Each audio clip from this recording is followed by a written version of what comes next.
Hello everyone, welcome to YouTube channel. आपके अपने इस यूट्यूब चैनल पर बहुत बहुत स्वागत है। यह वीडियो आप सभी के लिए बहुत इंपॉर्टेंट रहने वाला है। ये करंट अफेयर का हमारा अगला जो सीरीज अभी चल रहा है उसका नेक्स्ट पार्ट है। और करंट अफेयर के आगे जितने भी सीरीज आएंगे इसके अगर नोटिफिकेशन आपको चाहिए तो बिल्कुल आप जो है चैनल को सब्सक्राइब करके बेल आइकन बटन पे जरूर प्रेस कर दें, क्लिक कर दें और जो है सेलेक्ट कर लें ऑल ऑप्शन को। ओके, देखो जितने भी हम सीरीज ये लेकर आए हैं करंट अफेयर्स के सारे इंपॉर्टेंट रहने वाले हैं आपके आगामी एग्जाम के लिए। तो बिल्कुल आप जुड़े रहिए लगातार।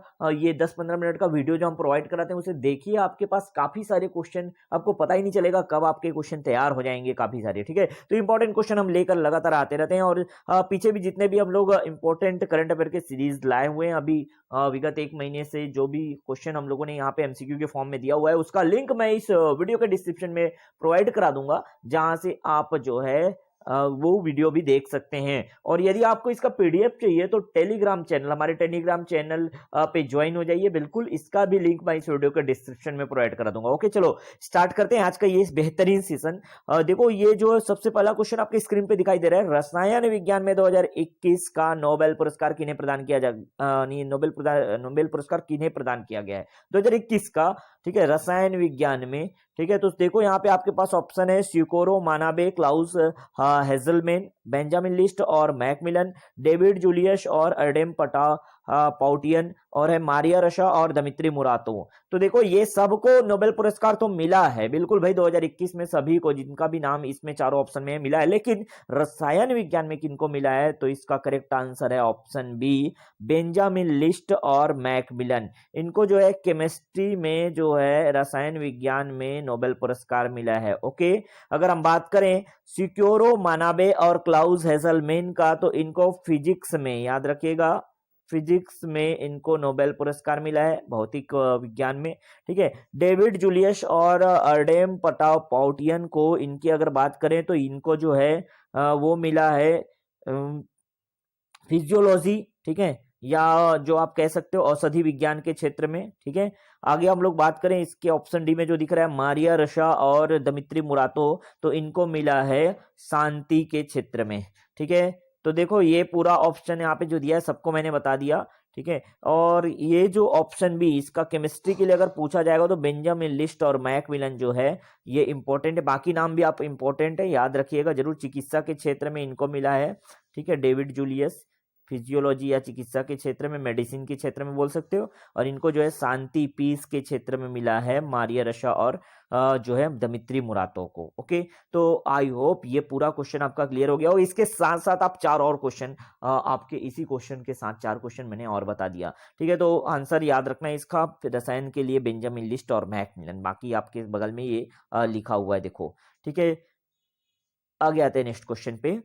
टोक्यो ओलंपिक 2020 में भारत ने कुल कितने पदक प्राप्त किए हैं? टोक्यो ओलंपिक बहुत इंपॉर्टेंट है, टोक्यो ओलंपिक से क्वेश्चन आना ही है। तो टोक्यो ओलंपिक 2020 में भारत ने कुल कितने पदक प्राप्त किए हैं? तो भारत द्वारा कुल पदक कितने प्राप्त किए गए थे? 7। इसका करेक्ट आंसर ऑप्शन सी 7 है, जिसमें से 1 गोल्ड, 2 सिल्वर और जो है यहाँ पे 4 ब्रॉन्ज मेडल है, याद रखिएगा। ठीक है, मैं यहाँ पे ये भी बता दिया कितने गोल्ड, कितने सिल्वर और कितने ब्रॉन्ज मेडल मिले हुए हैं। ठीक है, तो आते हैं नेक्स्ट क्वेश्चन पे। नेक्स्ट क्वेश्चन देखो आपके स्क्रीन पे दिख रहा है, टोक्यो ओलंपिक 2020 में नीरज चोपड़ा ने कितने मीटर तक भाला फेंका था? नीरज चोपड़ा का नाम जानते हो सभी, ये जेवलिन थ्रो, भाला फेंक से रिलेटेड जो खिलाड़ी हैं, प्लेयर हैं। ठीक है, एथलेटिक्स के अंतर्गत आते हैं और इन्होंने गोल्ड मेडल जीत के हमारे लिए जो है लाया था। ठीक है, हमारे देश के लिए गोल्ड मेडल जीता था इन्होंने जेवलिन थ्रो में। ठीक है, तो कितना मीटर उन्होंने अपने जेवलिन भाला को फेंका था? इसका ऑप्शन करेक्ट आंसर है यहाँ पे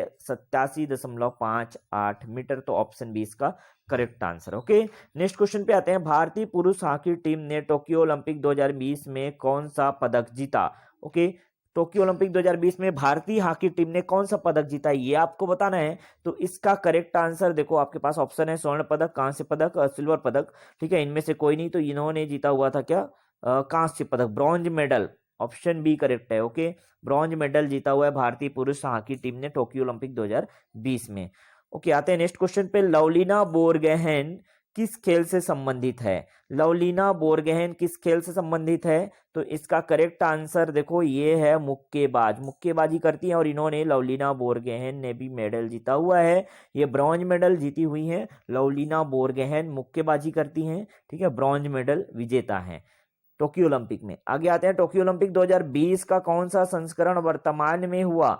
तो टोक्यो ओलंपिक का देखो यहाँ पे ऑप्शन के अकॉर्डिंग थोड़ा सा इसको मैं चेंज करूंगा। देखो क्वेश्चन को, टोक्यो ओलंपिक अगर सिर्फ टोक्यो ओलंपिक पूछता है तो 32वां संस्करण हुआ है। टोक्यो ओलंपिक का कौन सा संस्करण? 32वां। लेकिन टोक्यो पैरालंपिक होना चाहिए, यहाँ पे टोक्यो ओलंपिक नहीं होना चाहिए, टोक्यो पैरालंपिक होना चाहिए। पैरालंपिक जो है वो 16वां संस्करण था, याद रखिएगा, पैरालंपिक। तो टोक्यो पैरालंपिक, ओलंपिक बस नहीं होना चाहिए, टोक्यो ओलंपिक बस पूछेगा तो 32वां, लेकिन ऑप्शन में आपको 32 तो दिख नहीं रहे, ठीक है। मतलब ये क्वेश्चन में आपको टोक्यो पैरालंपिक के बारे में पूछना चाहता था कि कौन सा संस्करण अभी वर्तमान में हुआ है, तो ये 16वां संस्करण है। टोक्यो पैरालंपिक 2020 का कौन सा संस्करण है? 16वां संस्करण। आगे आते हैं नेक्स्ट क्वेश्चन पे। देखो, टोक्यो पैरालंपिक 2020 में भारत की तरफ से ध्वजा वाहक कौन थे? ध्वजवाहक कौन थे, याद रखिएगा।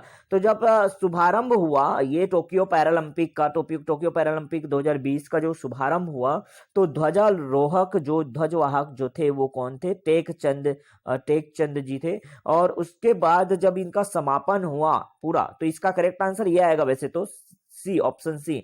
लेकिन जब समापन हुआ तब ध्वजवाहक कौन थे? तो ध्वजवाहक अवनी लेखरा थी, ठीक है। अवनी लेखरा शूटिंग करती हैं और इन्होंने गोल्ड मेडल और ब्रॉन्ज मेडल दोनों जीता हुआ है पैरालंपिक, टोक्यो पैरालंपिक में। ओके, आते हैं नेक्स्ट क्वेश्चन पे। भारत ने टोक्यो पैरालंपिक 2020 में कुल कितने स्वर्ण पदक जीते? तो टोक्यो पैरालंपिक 2020, पैरालंपिक की बात कर रहे हैं, याद रखिएगा, पैरालंपिक 2020 में भारत ने कुल कितने स्वर्ण पदक जीते? आपके ऑप्शन है 4, 6, 2, 5। तो इसका करेक्ट आंसर है 5। 5 गोल्ड मेडल भारत ने जीता है टोक्यो पैरालंपिक में, 5। टोटल पदक की बात करें तो 19 पदक भारत ने जीता हुआ है, ठीक है, टोक्यो पैरालंपिक में। वहीं अगर टोक्यो ओलंपिक की बस बात करें तो भारत द्वारा प्राप्त पदक कितने थे? 7 थे, ठीक है। लेकिन अगर पैरालंपिक की बात करेगा तो कुल पदक 19 भारत ने जीता हुआ है। ओके, नेक्स्ट क्वेश्चन पे आते हैं। टोक्यो पैरालंपिक 2020 में सबसे पहला स्वर्ण पदक किसके द्वारा जीता गया? अवनी लेखरा, ध्यान रखिएगा, नाम बहुत इंपॉर्टेंट है। तो सबसे पहला स्वर्ण पदक जो है अवनी लेखरा द्वारा जीता गया। इस जितने भी नाम दिए गए बहुत इंपॉर्टेंट है, ठीक है। और यहाँ पे अवनी लेखरा जो है शूटिंग करती है, और शूटिंग करती इन्होंने सबसे पहला जो है गोल्ड मेडल टोक्यो पैरालंपिक 2020 का जीता हुआ है। साथ ही आपको बता दूं ये अवनी लेखरा जो है टोक्यो पैरालंपिक 2020 में एक गोल्ड और एक ब्रॉन्ज मेडल, 2 मेडल जीतकर इतिहास रच चुकी हैं। तो 2 मेडल एक ही ओलंपिक खेल में जीतने वाली ये पहली महिला बन गई है, ठीक है। तो याद रखिएगा, ये अवनी लेखरा नाम है इनका। इनकी एज भी ज्यादा नहीं है, मात्र 20 साल की है अवनी लेखरा जो है, ठीक है। तो टोक्यो पैरालंपिक 2020 में पहला स्वर्ण पदक किसके द्वारा जीता गया? अवनी लेखरा द्वारा। चलो आते हैं आगे नेक्स्ट क्वेश्चन पे। 100th ग्रैंड प्रिक्स जीतने वाले पहले फॉर्मूला 1 F1 ड्राइवर कौन बने हैं? तो 100 ग्रैंड प्रिक्स एक टूर्नामेंट होता है जो कि फॉर्मूला 1 F1 रेस में होता है, ठीक है। फॉर्मूला 1 रेस कार जो होता है ना, फॉर्मूला 1 कार होता है, उसमें रेस होता है। तो इसमें 100वां ग्रैंड प्रिक्स जीतने वाले ड्राइवर कौन बने हैं? तो आपके पास ऑप्शन है Lewis Hamilton, max Verstappen, Valtteri Bottas या सेबस्टियन वेटेल। तो इसका करेक्ट आंसर है लुइस हैमिल्टन, जाने माने खिलाड़ी हैं फॉर्मूला 1 रेसिंग के, ठीक है। तो इन्होंने ये 100वां ग्रैंड प्रिक्स जीता है। 100 ग्रैंड प्रिक्स जीतने वाले पहले खिलाड़ी बन गए हैं लुइस हैमिल्टन। ओके, आते हैं नेक्स्ट क्वेश्चन पे। ऑस्ट्रेलियन ओपन 2021 के पुरुष एकल विजेता कौन बने हैं? ऑस्ट्रेलियन ओपन 2021 के पुरुष एकल विजेता, ठीक है। तो जो ग्रैंड स्लैम होता है टेनिस में, लॉन टेनिस में ग्रैंड स्लैम होता है, 4 ग्रैंड स्लैम होते हैं, ऑस्ट्रेलियन ओपन भी उसमें से एक है। ऑस्ट्रेलियन ओपन होता है ना, और अमेरिकन ओपन होता है, विंबलडन टूर्नामेंट होता है, ठीक है। और इस तरह से जो है टूर्नामेंट होते हैं यहाँ पे। तो ऑस्ट्रेलियन ओपन की बात किया है यहाँ पे, ऑस्ट्रेलियन ओपन, और अमेरिकी ओपन भी होता है, ठीक है। तो ऑस्ट्रेलियन ओपन में कौन से पुरुष विजेता है? तो चारों ग्रैंड स्लैम, ये बता दूं मैं, चारों ग्रैंड स्लैम जिसको बोलते हैं, 4 टूर्नामेंट होता है, ऑस्ट्रेलियन ओपन, अमेरिकी ओपन, विंबलडन, और ये एक होता है आपका ये जो ऑस्ट्रेलियन ओपन, तो ये जो ऑस्ट्रेलियन ओपन 2021 के पुरुष एकल विजेता कौन बने हैं, अगर ये क्वेश्चन आता है तो इसका करेक्ट आंसर है नोवाक जोकोविच। चारों के चारों ग्रैंड स्लैम 2021 का इस बार नोवाक जोकोविच ने जीता है। जो एकल पुरुष विजेता है, पुरुष श्रेणी में विजेता कौन बने, नोवाक जोकोविच। ओके, नेक्स्ट क्वेश्चन पे आते हैं। अमेरिकी ओपन 2021 के महिला एकल खिताब की विजेता कौन है, ठीक है, महिला एकल की बात कर रहे हैं यहाँ पे। अमेरिकी ओपन 2021 के महिला एकल खिताब की विजेता कौन बनी है, तो ये देखो आपके पास ऑप्शन है Serena Williams, Maria Sharapova, Venus Williams या नाओमी ओसाका। तो ये करेक्ट आंसर है ऑप्शन सी, अमेरिकी ओपन जीतने वाली 2021 की अमेरिकी ओपन जीतने वाली महिला एकल खिलाड़ी है नाओमी ओसाका। ओके, आते हैं नेक्स्ट क्वेश्चन पे। कौन सी फुटबॉल टीम ने यूरो 2020 का खिताब जीत लिया है, तो यूरोप में होने वाला फुटबॉल का सबसे बड़ा टूर्नामेंट यूरो 2020 का खिताब इस बार इटली ने जीता हुआ है। ऑप्शन बी इसका करेक्ट आंसर है। इंग्लैंड को हराकर इन्होंने ये खिताब जीता। यूरो 2020 का खिताब किसके द्वारा जीता गया है, इटली के द्वारा। ओके, ये क्वेश्चन समझ आया। आते हैं नेक्स्ट क्वेश्चन पे। हाल ही में किस टीम ने अपना पहला T20 विश्व कप जीता है, हाल ही में किस टीम ने अपना पहला T20 विश्व कप जीता है, तो इसका करेक्ट आंसर आपके पास ऑप्शन देख लो, ऑस्ट्रेलिया, न्यूजीलैंड, ब्राजील या भारत। तो देखो ब्राजील तो ऐसे ही सिरे से कट गया, क्रिकेट तो खेलता ही नहीं है ब्राजील, ठीक है। तो यहाँ पे पहला T20 विश्व कप की बात करें तो ऑस्ट्रेलिया ने जीता है, जो अभी हाल ही में हुआ, ठीक है, 2021 में वो ऑस्ट्रेलिया द्वारा ये खिताब जीता गया है T20 विश्व कप खिताब। उप विजेता कौन रही है इसमें, तो न्यूजीलैंड उप विजेता रही, लेकिन कौन जीता है बोलेगा तो आपका ऑप्शन ए करेक्ट है, ऑस्ट्रेलिया, ठीक है, ये उप विजेता है न्यूजीलैंड। ओके, चलो नेक्स्ट क्वेश्चन पे आते हैं।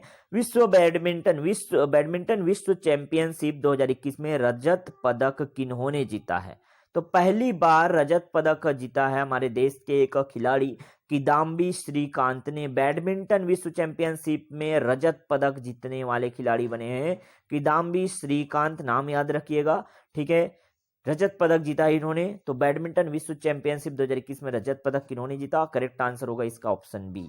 ओके, नेक्स्ट क्वेश्चन पे आते हैं। हाल ही में डेविस कप 2021 का खिताब किस टीम ने जीता है, तो डेविस कप जो है वो भी लॉन टेनिस से रिलेटेड है, और ये जो है किस टीम ने इसका खिताब जीता है, तो रूस की टीम ने। ऑप्शन बी इसका करेक्ट आंसर है।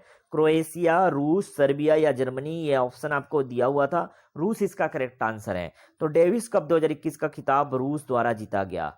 नेक्स्ट क्वेश्चन देखो यहाँ पे दिया है। हाल ही में किस भारतीय महिला को IMF का उप प्रबंध निदेशक, ठीक है, इंटरनेशनल मॉनेटरी फंड, अंतरराष्ट्रीय मुद्रा कोष की उप प्रबंध निदेशक किसे नियुक्त किया गया है, ठीक है, तो ऑप्शन है गीता गोपीनाथ, नीता अंबानी, मैरी बारा या क्रिस्टिन लगार्डे। तो इसका करेक्ट आंसर है गीता गोपीनाथ, याद रखिएगा, IMF का उप प्रबंध निदेशक जो है ये गीता गोपीनाथ को नियुक्त किया गया है। ओके, नेक्स्ट क्वेश्चन पे आते हैं। भारतीय मूल की है गीता गोपीनाथ। नेक्स्ट क्वेश्चन पे आते हैं, देखो बहुत इंपॉर्टेंट है ये। वर्तमान में ट्विटर के CEO किन्हें नियुक्त किया है, तो जो जैक डॉर्सी थे CEO ट्विटर के, उनके स्थान पर किसे नियुक्त किया गया है, तो ये आपके पास ऑप्शन है पराग अग्रवाल, अरविंद कृष्णा, अजय पाल सिंह बंगा या सत्या नडेला। चार ऑप्शन है, इसका करेक्ट आंसर है ऑप्शन ए पराग अग्रवाल। ध्यान रखिएगा, ट्विटर के CEO जो है पराग अग्रवाल को बनाया गया है, ठीक है। अरविंद कृष्णा जो IBM के CEO हैं, सत्या नडेला जो है माइक्रोसॉफ्ट के CEO हैं, और अजय पाल सिंह बंगा जो है वो जो मास्टर कार्ड होता है ना, मास्टर कार्ड, उसके CEO हैं, ठीक है। तो ये सभी जो है CEO हैं भारतीय मूल के हैं सभी, तो बहुत इंपॉर्टेंट है, सबका नाम याद रखिएगा कौन कहाँ के CEO हैं। तो ये पराग अग्रवाल ट्विटर के हैं, ये IBM के CEO हैं अरविंद कृष्णा जी, ठीक है। सत्या नडेला जो है माइक्रोसॉफ्ट के CEO हैं, माइक्रोसॉफ्ट के। और अगर बात करें अजय पाल सिंह बंगा, तो ये मास्टर कार्ड के CEO हैं, मास्टर कार्ड। ओके, समझ आ गया। चलो नेक्स्ट क्वेश्चन पे आते हैं। वर्तमान में भूटान के प्रधानमंत्री कौन हैं, तो भूटान के प्रधानमंत्री को क्यों पूछा गया है करंट अफेयर में बता दूं मैं, तो भूटान के द्वारा हमारे देश के प्रधानमंत्री नरेंद्र मोदी को एक पुरस्कार से नवाजा गया है, वहां के सर्वश्रेष्ठ जो है नागरिक पुरस्कार से नवाजा गया है भूटान द्वारा। ठीक है, इसलिए यहाँ पे भूटान के प्रधानमंत्री का क्वेश्चन यहाँ पे दे दिया गया है। वर्तमान में भूटान के प्रधानमंत्री कौन है? आपके ऑप्शन दिख रहे हैं, लोटे सेरिंग, शेख हसीना, वेन दोरजी या नामग्याल वांगचुक। तो इसका करेक्ट आंसर है लोटे सेरिंग। लोटे सेरिंग जो है अभी वर्तमान में भूटान के प्रधानमंत्री हैं। ऑप्शन ए करेक्ट है। ठीक है, आते हैं नेक्स्ट क्वेश्चन पे। देखो, हाल ही में मेजर ध्यानचंद खेल रत्न पुरस्कार 2021 किसे प्रदान किया गया है? तो आपके पास ऑप्शन है मनप्रीत सिंह, पीवी सिंधु, हार्दिक पांडे, हार्दिक पांड्या है वो, और या तो जसप्रीत बुमराह। चार ऑप्शन आपको दिख रहे हैं। तो ध्यानचंद, मेजर ध्यानचंद खेल रत्न पुरस्कार जो है हमारे देश का सबसे बड़ा खेल रत्न पुरस्कार है। यहाँ पे पुरस्कार राशि 5 लाख रुपए होती है। और किसे प्रदान किया गया है? तो एक से ज्यादा खिलाड़ी को यहाँ पे मेजर ध्यानचंद खेल रत्न पुरस्कार प्रदान किया जाता है। इस बार इसमें चार ऑप्शन में से केवल मनप्रीत सिंह हैं, जो कि भारतीय हॉकी टीम के खिलाड़ी थे, जिन्होंने टोक्यो ओलंपिक में नेतृत्व किया कप्तान के तौर पर। ठीक है, और ये मनप्रीत सिंह को ही मेजर ध्यानचंद खेल रत्न पुरस्कार जो है दिया गया है। ओके, आते हैं नेक्स्ट क्वेश्चन पे। हाल ही में दादा साहेब फाल्के पुरस्कार 2021 किन्हें प्रदान किया गया है? तो दादा साहेब फाल्के पुरस्कार 2021 से अक्षय कुमार, अमिताभ बच्चन, हेमा मालिनी या सलमान खान, इनमें से अक्षय कुमार को नवाजा गया है बेस्ट एक्टर के लिए। ठीक है, अक्षय कुमार को दादा साहेब फाल्के पुरस्कार दिया गया है। बेस्ट एक्ट्रेस की बात करेंगे तो दीपिका पादुकोण, और बेस्ट जो है डायरेक्टर की बात करेंगे तो बसु जी हैं। ओके, आते हैं नेक्स्ट क्वेश्चन पे। अंतर्राष्ट्रीय बुकर पुरस्कार, देखो आपके पास स्क्रीन में दिख रहा होगा, ये हाल ही में अंतर्राष्ट्रीय बुकर पुरस्कार 2021 किस व्यक्ति को प्रदान किया जाता है? देखो, अंतर्राष्ट्रीय बुकर पुरस्कार सर्वश्रेष्ठ साहित्य के लिए दिया जाने वाला हाईएस्ट पुरस्कार है, हाईएस्ट अवार्ड है कह सकते हो इसको। अंतर्राष्ट्रीय बुकर पुरस्कार 2021 किस व्यक्ति को प्रदान किया गया है? आपके पास ऑप्शन है David Diop, David William, Michelle Hutchison या मैरिलिन बूथ। तो इसका करेक्ट आंसर ऑप्शन ए है, डेविड डियोप को जो है अंतर्राष्ट्रीय बुकर पुरस्कार 2021 से सम्मानित किया गया। ये एक फ्रेंच राइटर हैं। ठीक है, इन्होंने एक बुक लिखा था, ठीक है, ब्लैक ब्लड नाम से। ठीक है, नाइट एंड ब्लैक ब्लड ऐसा नाम था बुक का। ठीक है, तो ब्लैक ब्लड याद रखिएगा। ये इन्होंने एक बुक लिखा था डेविड डियोप ने, जो कि प्रथम विश्व युद्ध जो हुआ था उससे संबंधित था। ठीक है, तो ये डेविड डियोप जो फ्रांस के रहने वाले हैं, तो फ्रांस के पहले ऐसे राइटर हैं जिनको ये पुरस्कार मिला है, याद रखिएगा, बहुत इंपॉर्टेंट नाम है डेविड डियोप। अंतर्राष्ट्रीय बुकर पुरस्कार 2021 इनको दिया गया है। अंतर्राष्ट्रीय जैव विविधता दिवस हर वर्ष कब मनाया जाता है? तो जैव विविधता दिवस की बात करेगा तो याद रखिएगा 22 मई को हर वर्ष जो है, प्रति वर्ष 22 मई को अंतर्राष्ट्रीय जैव विविधता दिवस मनाया जाता है। नेक्स्ट क्वेश्चन पे आते हैं। G20 देशों की वर्तमान अध्यक्षता किस देश के द्वारा की जा रही है? तो G20 देशों की जो है वर्तमान अध्यक्षता जो है इटली के द्वारा, इटली इसका करेक्ट आंसर है, ऑप्शन ए, इटली के द्वारा जो है इसकी अध्यक्षता की जा रही है। ओके, नेक्स्ट क्वेश्चन पे आते हैं। ब्रिक्स बैंक का मुख्यालय जो 5 देशों ने मिलकर जो है ब्राजील, रशिया, ठीक है, इंडिया, चाइना और साउथ अफ्रीका, इन्होंने एक बैंक खोला है ब्रिक्स बैंक, जिसका मुख्यालय कहाँ है? तो इसका ऑप्शन आपके पास है, देखो ऑप्शन है रूस, चीन, कनाडा या दक्षिण अफ्रीका। तो ठीक है, इसका मुख्यालय जो है चाइना में, ऑप्शन बी। ठीक है, तो ब्रिक्स बैंक का मुख्यालय किस देश में है? चाइना में, चीन में। हाल ही में PETA people for the ethical treatment of animals award से किसे सम्मानित किया गया है? आपके पास ऑप्शन है, पेटा अवार्ड से किसको सम्मानित किया गया? अमिताभ बच्चन को, आलिया भट्ट या सोनू सूद या दीपिका पादुकोण। तो याद रखिएगा, पेटा अवार्ड से सम्मानित होने वाली जो अभिनेत्री है वो है Alia Bhatt. Option B correct answer है इसका। आते हैं नेक्स्ट क्वेश्चन पे। हाल ही में SDG प्रोग्रेस अवार्ड 2021 से किन्हें सम्मानित किया गया है? ठीक है, तो आपके पास ऑप्शन है, देखो व्लादिमीर पुतिन, शेख हसीना, नरेंद्र मोदी या जो बाइडेन। ठीक है, तो इसका करेक्ट आंसर ऑप्शन बी है, शेख हसीना। ठीक है, शेख हसीना को SDG प्रोग्रेस अवार्ड 2021 से सम्मानित किया गया है। वर्तमान में UNSC की अध्यक्षता किन देश के द्वारा की जा रही है? कौन से देश के द्वारा UNSC की अध्यक्षता की जा रही है? ऑप्शन आपको दिख रहे हैं, भारत, चीन, यूनाइटेड किंगडम या संयुक्त राज्य अमेरिका। तो इसका करेक्ट आंसर है भारत। भारत द्वारा UNSC की अध्यक्षता जो है की जा रही है। ओके, आते हैं नेक्स्ट क्वेश्चन पे। हाल ही में यूनाइटेड नेशन जनरल असेंबली के 76वें सत्र का अध्यक्ष किन्हें नियुक्त किया गया है? ठीक है, तो आपके पास देखो ये ऑप्शन है, 76वें सत्र का अध्यक्ष किसे नियुक्त किया गया है? यूनाइटेड नेशन जनरल असेंबली, तो अब्दुल्ला शहीद को, ऑप्शन सी इसका करेक्ट आंसर है।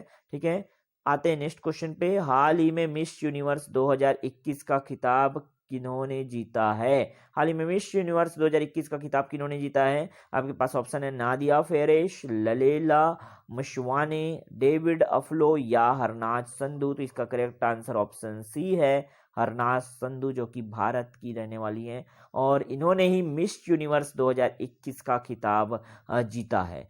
तो आई होप ये जो क्वेश्चन थे, ठीक है, बहुत ही इंपॉर्टेंट क्वेश्चन का कलेक्शन हम लेकर आए थे आपके लिए इस करंट अफेयर के सीरीज में। तो यदि ये क्वेश्चन आपको अच्छे लगे, आपको कुछ सीखने को मिला, तो इस वीडियो को लाइक करते जाना और जिन्होंने अभी तक चैनल को सब्सक्राइब नहीं किया, सब्सक्राइब करके बेल आइकन जरूर प्रेस कर देना, ताकि आगे के वीडियो जो है उसके नोटिफिकेशन आपको मिले और आपके लिए वो अगर हेल्पफुल हो तो जरूर देखें। ठीक है, अपने सारे दोस्तों तक शेयर जरूर कर दें। यदि आप किसी भी एग्जाम की तैयारी कर रहे हैं तो बिल्कुल फ्री ऑफ कॉस्ट हम अपने इस यूट्यूब चैनल के माध्यम से आपको स्टडी मटेरियल, स्टडी वीडियो आपको प्रोवाइड कराते हैं, जो कि बिल्कुल ऑथेंटिक और करेक्ट होते हैं। ठीक है, तो आपके एग्जाम के लिए, एग्जाम पॉइंट ऑफ व्यू के लिए बहुत इंपॉर्टेंट रहने वाला है। अपने सारे दोस्तों तक, अपने हर एक ग्रुप में शेयर जरूर कर दीजिएगा। ओके, मिलते हैं नेक्स्ट वीडियो में नए इंपॉर्टेंट वीडियो के साथ। ओके।